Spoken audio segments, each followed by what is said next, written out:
Welcome to the lesson on what I call paddling wear.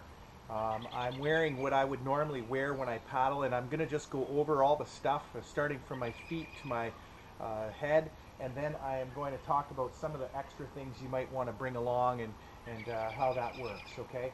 So first of all, for my feet, I personally wear a pair of fairly round-toed sandals or water shoes, you might call them. These are designed for being in the water, and they're fairly light, but what's really important about them is they have good traction on their soles. I need a pair of sturdy footwear when I'm portaging, and if I have Crocs or flip-flops are not going to work for me. I need to have something that's going to give me a little bit of support. For most kids, I'd recommend going to your closet and picking out an old pair of runners that maybe are still in half decent shape. I've got a number of shoes like this.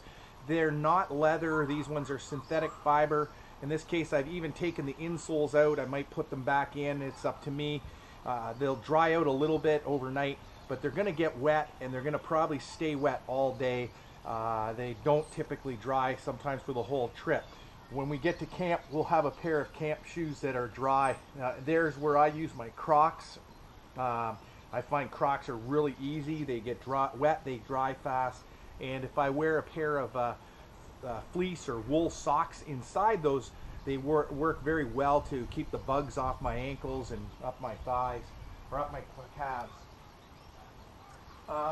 Then moving up, I'm wearing a pair of shorts that are a synthetic fiber and have lots of pockets. And underneath them, I'm actually wearing a pair of what we call triathlon swim shorts. I don't expect most kids to have this.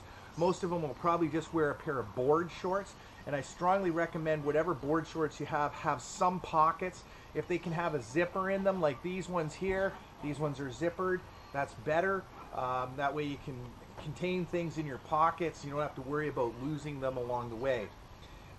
Moving up from my underwear, girls of course will just wear their bathing suit underneath, much like my shorts here. Both the top and bottom are one piece, whatever they choose, and then put a pair of shorts over top. Again, try to avoid cotton shorts. Cotton is the worst material. It doesn't dry. It stays cold on your body for a long time. So something synthetic, if you can find it, even if it's just a pair of gym style shorts that you wear at KDSS, that's better than cotton shorts. They will dry out even if they don't have pockets. My t-shirt here that I'm wearing is also synthetic fiber. This is my camping shirt. I wear it all the time when I go camping, and it's just a synthetic fiber shirt. You can buy them almost anywhere. It's not made of cotton. I then have my life jacket on. If you own your own life jacket, I highly recommend you bring one. You bring it. It's probably better than the rentals, but if you don't go out and buy one. The rentals are sufficient. They will work. They all have a whistle on them, as does mine. And in my case, I also have a knife on my jacket here that I can keep handy, which is kind of nice. I've always got it nearby in case I need it for a variety of different things. And my life jacket includes a little pocket, so I'll just go over what I keep in my pocket if you have one. I like to keep my bug net, and I'll show you how that works. Simply a little dollar store bug net, and I put it over my head, and away I go. It keeps the bugs off my face while I'm portaging, and this is the area where you're most likely to get bitten. And for those areas that are not, I'm going to use some bug spray on. I use this Off or Muscle. Deep Woods Off works well. Make sure it has DEET in it. If you don't have DEET, it probably won't work very well. And I'll rub it around on my body and my legs and protect myself from those nasty mosquitoes and black flies, horse flies, all the other ones that come.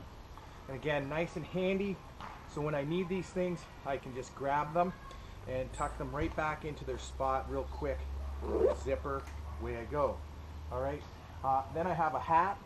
I like to wear this particular hat because it has a strap, so if it's windy, I can put the strap on. If it's not, I can keep it up behind me, and in addition to that, it's sort of vented. I don't know if you can see that, but this part of the hat is vented here, so it allows some of the heat to come off on a hot day. And water proof, I don't know, but at least I can dip it in the water on a hot day, put it on my head, it cools me off and gives me some refreshment.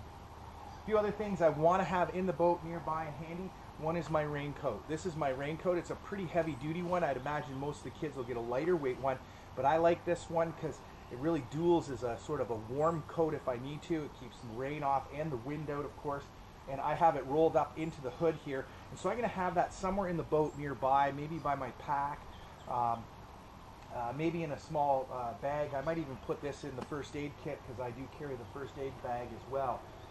Each student will also be receiving a MEC 1 liter water bottle like this. It'll have their name on it, and it has measuring markers for cooking with and stuff. And this is a great thing. It should be handy because you're going to need to drink while you're going.